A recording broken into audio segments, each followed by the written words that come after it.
Satu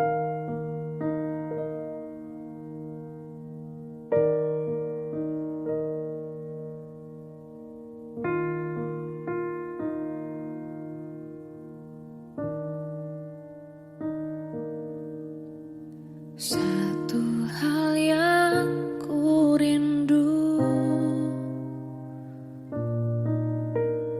berdiam di dalam rumahmu. Satu hal yang ku pinta, menikmati baitmu Tuhan.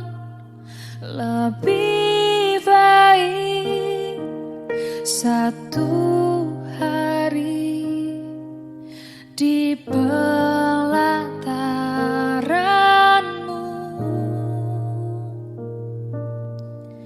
daripada 1000 hari di tempat lain.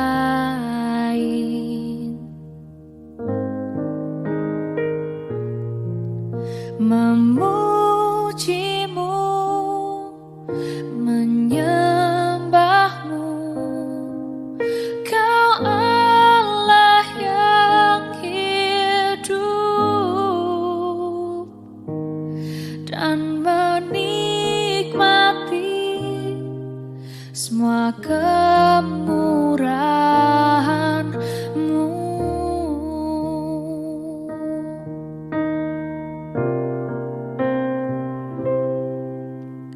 Satu hal yang ku rindu, berdiam di dalam rumahmu. Satu hal yang ku pinta, menikmati baitmu Tuhan. Lebih baik satu hari di pelataranmu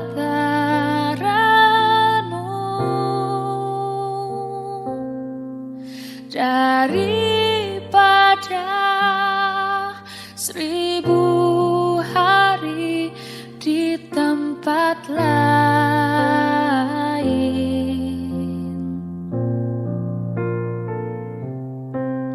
Memujimu, menyembahmu, Kau Allah yang hidup, dan menikmati semua kemurahan-Mu.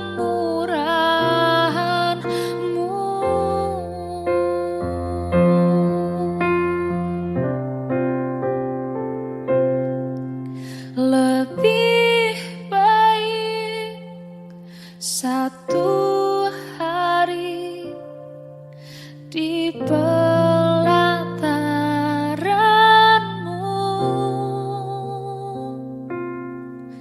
daripada 1000 hari di tempat lain.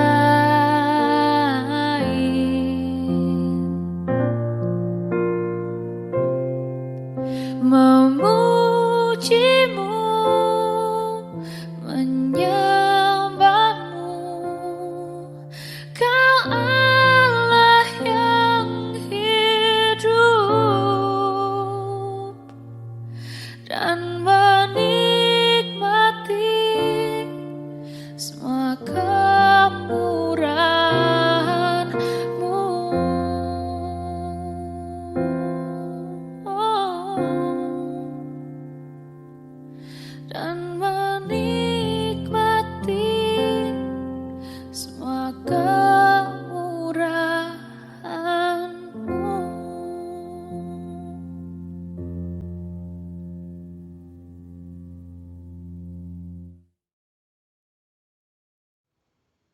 Mari kita satu di dalam doa, kita berdoa. Selamat pagi Bapa, selamat pagi Tuhan Yesus. Kami sungguh mengucap syukur untuk hari baru, untuk hari kedua Bible Camp di saat ini. Kami mengucap syukur untuk kesempatan yang Tuhan beri, di mana di pagi hari ini kami hendak membaca, merenungkan sebagian dari sabda firman Tuhan dalam saat teduh kami di pagi ini. Biarlah Tuhan yang tuntun kami. Apapun yang akan kami baca, kami belajar, dan kami renungkan sebentar. Semuanya itu sesuai dan seturut dengan kehendak-Mu dan berasal daripada Tuhan saja. Terima kasih Bapa, terima kasih Tuhan Yesus. Tuntun kami, pimpin kami. Dalam nama-Mu kami membawa doa ini. Haleluya, amin.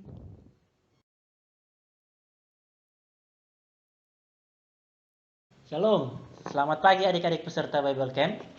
Adakah yang sudah tahu tentang saat teduh? Atau adakah yang sudah biasa melakukan saat teduh? Sebenarnya apa sih saat teduh itu? Saat teduh adalah waktu khusus yang kita gunakan untuk menjalin hubungan yang akrab dengan Allah. Ingatlah bahwa Allah yang menciptakan manusia dan menghembuskan nafas kehidupan bagi kita manusia dalam Kejadian pasalnya yang kedua ayatnya yang ke-7, sehingga kehidupan dan tujuan hidup kita bergantung pada Allah. Sejatinya tanpa terhubung dengan Allah, hidup kita adalah sia-sia. Dan bagi setiap kita, manusia yang sudah jatuh dalam dosa, sehingga merusak dan memisahkan hubungan kita dengan Allah, ingatlah bahwa Allah sangat merindukan hubungan yang indah kembali dengan setiap pribadi kita. Sehingga Ia rela mengorbankan anaknya yang tunggal, mati di atas kayu salib. Dan kita manusia berdosa yang tidak layak menjadi layak berelasi dengan Allah hanya oleh anugerahnya. Hargailah hubungan istimewa itu bersama Allah dengan menyediakan waktu khusus untuk kita melakukan saat teduh setiap harinya. Kita bisa mulai belajar melakukan saat teduh di pagi hari sebelum melakukan aktivitas lain sekitar 15-30 menit.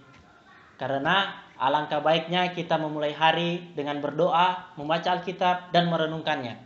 Kita juga dapat menggunakan buku penuntun renungan seperti santapan harian, warung sate kamu atau santapan rohani, renungan harian, dan lain-lain untuk membantu kita merenungkan firman Tuhan di saat teduh kita setiap harinya. Nah, saat ini mari kita membaca Markus 1 ayat 35 sampai dengan 39. Lembaga Alkitab Indonesia memberikan perikop Yesus mengajar di kota-kota lain. Pagi-pagi benar, waktu hari masih gelap, Ia bangun dan pergi keluar. Ia pergi ke tempat yang sunyi dan berdoa di sana. Tetapi Simon dan kawan-kawannya menyusul dia. Waktu menemukan dia, mereka berkata, "Semua orang mencari engkau." Jawabnya, "Marilah kita pergi ke tempat lain, ke kota-kota yang berdekatan, supaya di sana juga aku memberitakan Injil, karena untuk itu aku telah datang." Lalu pergilah ia ke seluruh Galilea dan memberitakan Injil dalam rumah-rumah ibadat mereka dan mengusir setan-setan. Adik-adik sekalian, konteks pembacaan kita saat ini dilihat dari perikop-perikop sebelumnya bahwa Yesus telah berkunjung ke rumah ibadat di Kapernaum, mengajar di sana dan mengusir roh jahat. Di ayat 21 sampai 27 kita bisa melihatnya ya. Setelah dari rumah ibadat itu, Yesus pergi ke rumah Simon dan Andreas. Di situ ia menyembuhkan ibu mertua Petrus dan banyak orang dengan bermacam-macam penyakit di kota itu, serta mengusir banyak setan hingga malam hari di ayat 29 sampai dengan 34. Hari yang begitu padat aktivitas telah Yesus lalui, tetapi pada keesokan harinya kita bisa melihat teladan Yesus dalam persekutuannya dengan Bapa. Ketika pagi-pagi benar, waktu hari masih gelap, ia pergi ke tempat sunyi dan berdoa di sana. Ayat 35. Hal itu bukan pertama kali dilakukan Yesus, sehingga murid-muridnya bisa menyusul dan menemukan tempat ia berdoa sebelum ia pergi melakukan aktivitas pelayanan pemberitaan Injil. Teladan Yesus kiranya memotivasi kita untuk rajin melakukan saat teduh setiap harinya. Adik-adik sekalian, adakah kendala yang menghalangi adik-adik untuk melakukan saat teduh setiap harinya? Ingatlah bahwa hal utama dalam iman percaya kita kepada Kristus adalah keterhubungan kita dengan Allah. Dan saat teduh adalah salah satu cara yang efektif untuk kita orang Kristen menjalin hubungan yang akrab dengan Allah. Mari kita satu dalam doa, kita berdoa. Kami bersyukur ya Bapa, atas kesempatan di mana kami boleh menjalin hubungan dengan Engkau di tengah-tengah ketidaklayakan kami sebagai manusia berdosa. Engkau Allah rela mengorbankan anaknya yang tunggal, sehingga kami masih bisa datang kepadamu lewat Saat Teduh di pagi hari ini. Dan kiranya Engkau terus menolong kami, mengingatkan kami untuk tekun menjalin hubungan yang akrab dengan Engkau.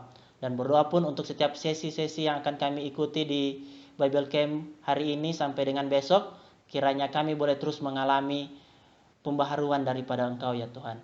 Inilah doa kami, dalam nama Tuhan Yesus Kristus kami berdoa dan mengucap syukur. Amin.